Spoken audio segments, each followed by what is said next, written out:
Este juiz está prestes a presidir um julgamento de nulidade matrimonial no Tribunal da Rota Romana, última instância de apelação na igreja. Ele escuta as declarações das testemunhas, que conste na ata. Depois, elas juram sobre os evangelhos que disseram a verdade.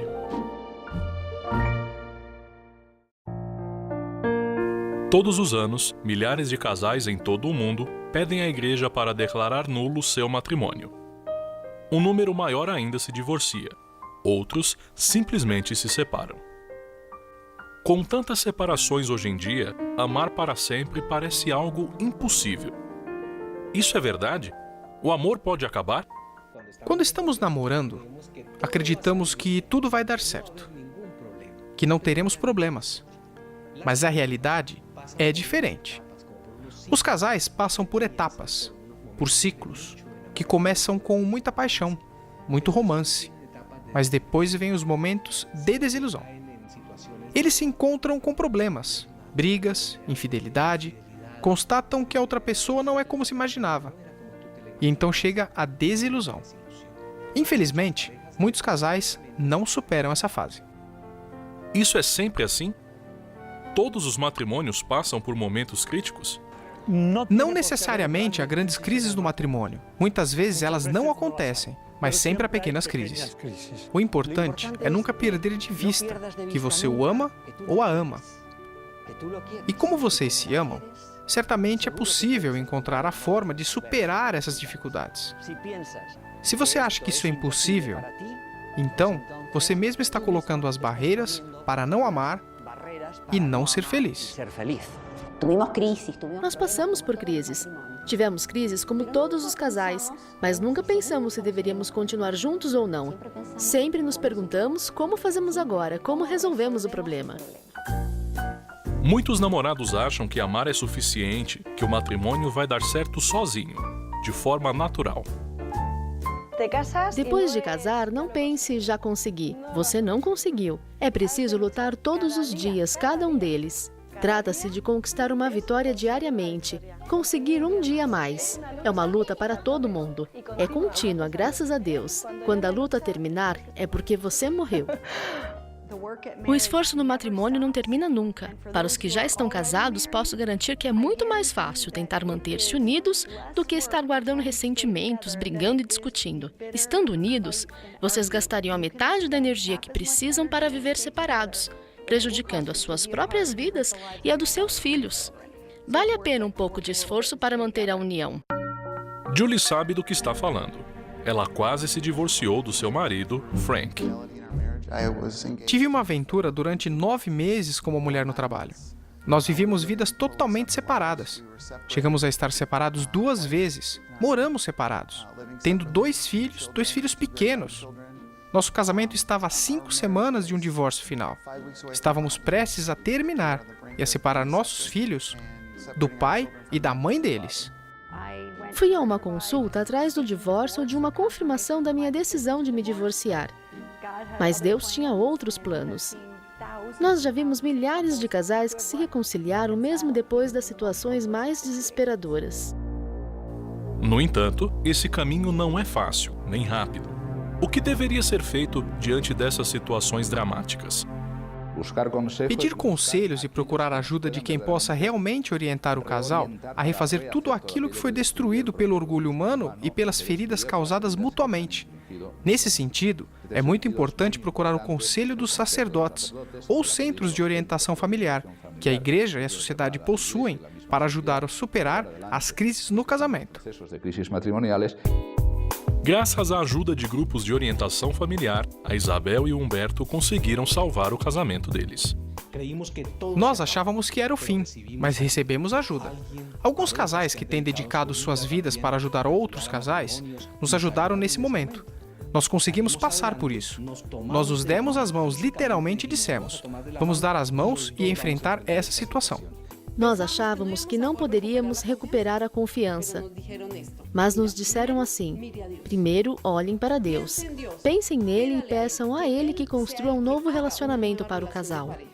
A forma de superar as crises do matrimônio não é o abandono. mas sim a luta por aquilo que os levou a unirem-se. É buscar com a graça de Deus a reconciliação e o perdão. É resgatar toda a generosidade daquilo que foi um projeto comum e que foi abençoado por Deus. Isso não é o que escutamos por aí.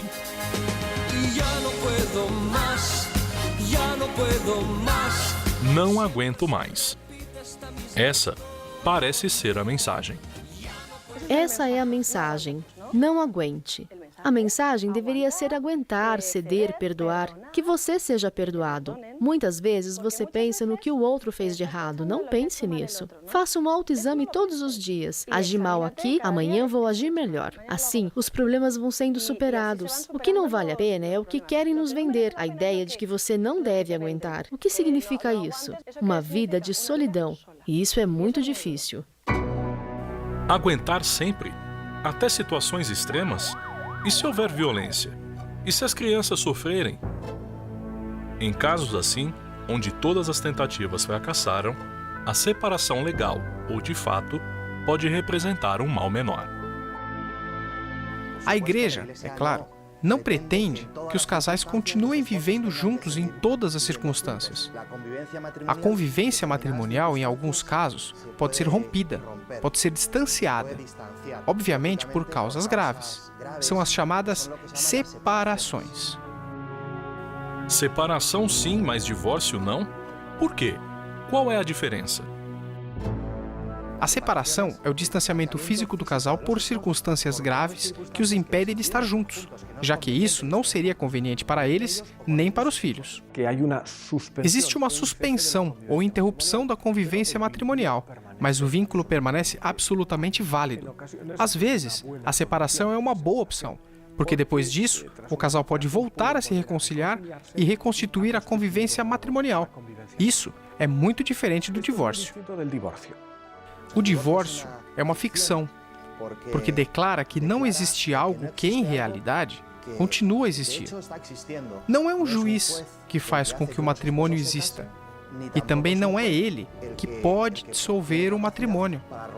O divórcio é um papel molhado, não presta. Por que não? Por que o Papa disse isso? A Igreja não se preocupa com o sofrimento das pessoas? Não é bem assim. Cristo, o fundador do cristianismo, foi quem disse de uma forma muito clara e categórica que, uma vez consumado, o matrimônio é para a vida toda. E que se um homem casado se separasse da sua mulher para casar-se com outra, ele cometeria adultério contra a primeira mulher. Essa rejeição ao divórcio se baseia em um ensinamento do Antigo Testamento, no livro de Gênesis. O que Deus uniu, o homem não separa. A proibição do divórcio, então, é puramente religiosa? Essa questão do compromisso definitivo não é um tema religioso, é uma questão social. O que é melhor para as crianças? Por acaso é estar um dia com a mãe, outro dia com o pai, outro com o avô ou com a avó? Ir com a sua mochila de casa em casa e não ter o lugar onde se sinta verdadeiramente em casa? Seria por acaso melhor que aos poucos comecem a deduzir que na vida não existem regras? Nós sabemos disso. As crianças não podem prosperar em uma situação assim. Elas têm menos saúde, piores notas e, quando crescem, passam a ter dificuldade de formar uniões permanentes.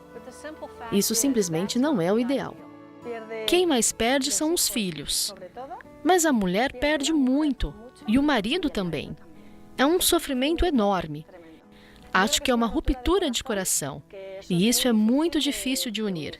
Paradoxalmente, o divórcio é visto muitas vezes como uma conquista dos direitos da mulher. Foi promovida a ideia de que ele ajudaria as mulheres a saírem de uma relação violenta ou prejudicial. Na prática, o aumento dos divórcios tem deixado as mulheres sozinhas e com toda a responsabilidade de criar seus filhos. Elas estão sozinhas, têm mais probabilidade de cair em pobreza e sofrem mais problemas de saúde. o que também é válido para os homens. Então, o divórcio não é uma boa saída. Mas, e a nulidade? Ela não é uma espécie de divórcio eclesiástico? A nulidade significa que o matrimônio não surgiu de forma válida. Isso é muito diferente do divórcio, da dissolução, da ruptura do vínculo. Porque quando o matrimônio surge de maneira válida, nenhum poder humano pode dissolvê-lo. Às vezes, as pessoas dizem, anularam meu matrimônio. Preste atenção, o matrimônio não é anulado, ele é declarado nulo, porque não se dá nesse momento. Estuda-se o que ocorreu no momento do consentimento, do sim, porque pode acontecer de uma pessoa dizer sim, mas por dentro estar pensando não. Não quero. Se esse matrimônio não contou com todos os ingredientes necessários para surgir validamente, ele é um matrimônio com aparência de legalidade, mas em realidade é um matrimônio inexistente. E nesse caso, é necessária a declaração da Igreja. Os tribunais eclesiásticos julgam casos de nulidade com base em muitos motivos diferentes. Alguns são rejeitados. Por exemplo, a infertilidade não é causa de nulidade nunca, a não ser que uma das pessoas enganasse a outra dizendo que era fértil, mas sabendo que não era. Mas a causa não seria infertilidade, mas sim o fato de que uma pessoa enganou a outra em algo importante para que ela tomasse sua decisão. Também não são causas da nulidade matrimonial a incompatibilidade de temperamentos, ou o fato de as duas partes terem gostos diferentes, ou o cansaço e o esgotamento, ou até mesmo o fato de ter havido, infelizmente, uma situação de adultério ou de profundos desentendimentos entre os cônjuges. No entanto, são muitas as causas de nulidade que os tribunais podem aceitar, se são demonstradas. Se um noivo ou uma noiva, antes de casar-se, determina que se surgir qualquer problema entre eles, ou se o afeto ou o amor desaparecerem, eles decidirão pelo divórcio. Esse matrimônio nunca surgiu validamente. Se alguém diz, eu me caso com você, mas me reservo o direito de ter relações sexuais com outras pessoas diferentes, está excluindo uma das propriedades essenciais do matrimônio, que é a fidelidade ou a unidade. E, portanto, esse casamento não seria válido. Outras causas de nulidade: estar ligado a um matrimônio anterior, transtornos psíquicos graves existentes antes do casamento, já que podem ter anulado a liberdade do consentimento, outros fatores que afetam a liberdade e, portanto, a capacidade de comprometer-se, são o medo, a coação e o erro. O essencial é contar com um consentimento livre, responsável e consciente dos nubentes. Com ele, surge de maneira válida o vínculo conjugal, que os converte em uma só carne. Unidos e com a ajuda de Deus, eles poderão superar todos os obstáculos. Apesar das tormentas, essa semente que germinou com o sim, crescerá até florescer como uma árvore frondosa cheia de frutos.